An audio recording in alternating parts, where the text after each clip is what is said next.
Alright everybody, I'm going to make a quick MGTOW video here. I've got my notes at hand.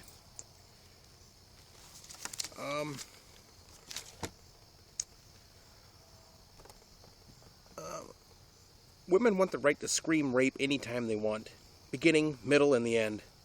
They push the yes means yes legislature.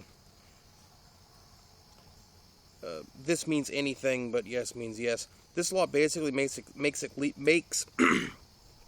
legal for a woman to scream rape after she's had consensual sex.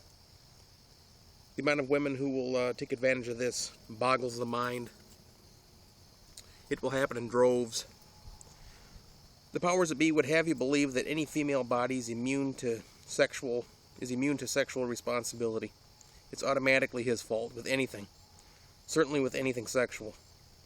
And if you try to ask any sexual responsibility from a female body under the age of 18, there are people that will want you dead. You don't question an underage girl's word unless you want your skull caved in. Statutory laws are solely in place to take your rights away, unless the sexes are reversed. Women who commit sex crimes are treated with delicate hands. They receive... oh, my camera falls over here. Let's fix it up. They receive very little, if not anything, for their actions. Receive jail time, that is. If you want to ask for equal punishment for a woman who commits sex offense, people look at you like you are crazy, or to imply such as some sort of female victimization or something.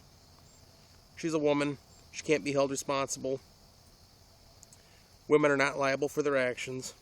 What do you hate women, you rapist? Only men can be given these excessive, exorbitant sentences.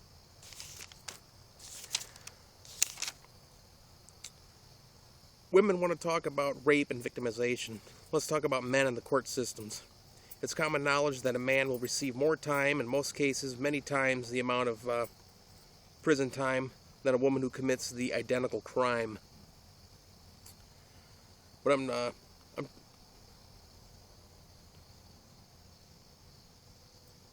I'm talking about a divorce court and child custody court.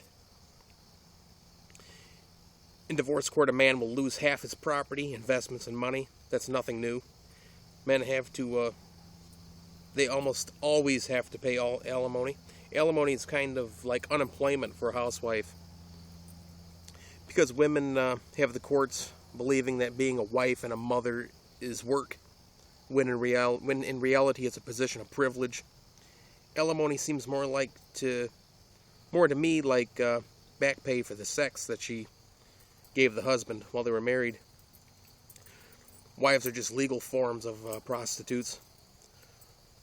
A wife wants to keep her lifestyle after leaving you, and does by stealing your money via alimony.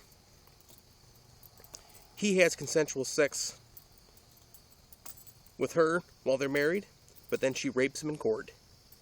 You better hope when she divorces you that you are already broke, but don't worry, she'll still find a way for you to take it in the ass. As for father's rights, you have no rights. A mother's rights are incredibly vast. She can simply take a pill every day to prevent pregnancy. She can terminate the pregnancy at any time she pleases. And she can just adopt the kid out after delivery, signing off her maternal responsibilities. Anything she chooses is seen as female empowerment. Then it's party time for her. It's back to the bar for Mai Tais and dick. A father's only right this way, into the courtroom so a judge and a lawyer can decide how much money is to be stolen out of your paycheck, or if your property will be confiscated or not.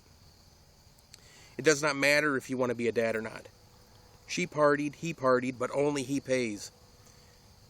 It doesn't matter if she lied and said she was on birth control or couldn't get pregnant, or if she did get pregnant, she'd just get an abortion. It's the man's fault for believing her. A misogynistic man is a wise man. Only a fucking fool trusts a woman. The two best ways for a man to prevent pregnancy is by using a condom. which you'd better bring your own. One provided by her is most certainly tampered with. The second is to have surgery, well, a vasectomy. Probably the best money you will ever spend. But neither of these is foolproof. The only sure shot way for a guy to prevent unwanted pregnancy or STDs is abstinence. Abstaining.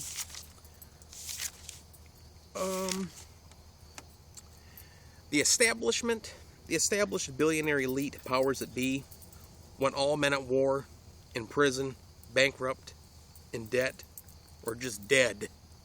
You know, D-E-A-D, dead. Being a sovereign man, being free to write, to design, to farm food, to be creative, prosperous, to make your own wealth, to have your own life, to practice ingenuity, to fix and repair things. This is not in the interests of the globalist establishment. The inheritors of J.P. Morgan, the Walton family, Bill Gates, Warren Buffett, the Rockefellers, and the Rothschilds, just to name a few, they are not interested in any possible competition. They know the women are bought and paid for. That's why they passed women's suffrage.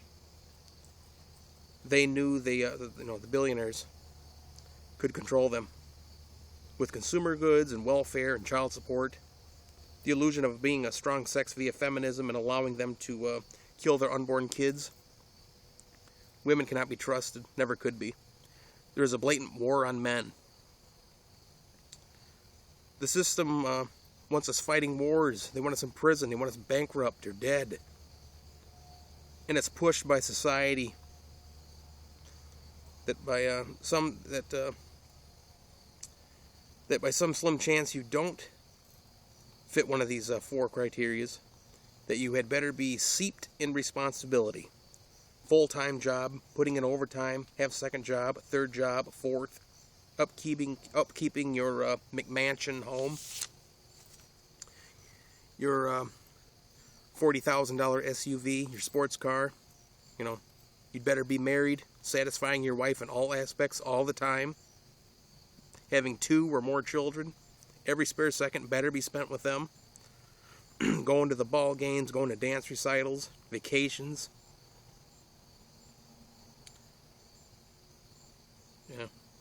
Vacations to Disneyland, wherever the hell they want to go. The list goes on and on and on. All responsibility does for a man is destroy your life. All responsibility needs to be avoided at all costs, in all aspects. Don't let others define your masculinity and manhood. You need to disregard women and acquire currency. All right? If you don't know where to go, just go MGTOW. That's what I did. All right? Like a real man. Thank you for joining me for this quick little thing here. This is Arctos Bouchard, reminding you to like and subscribe. I like that very much. Thank you very much. And I will most certainly see you later. Thank you very much.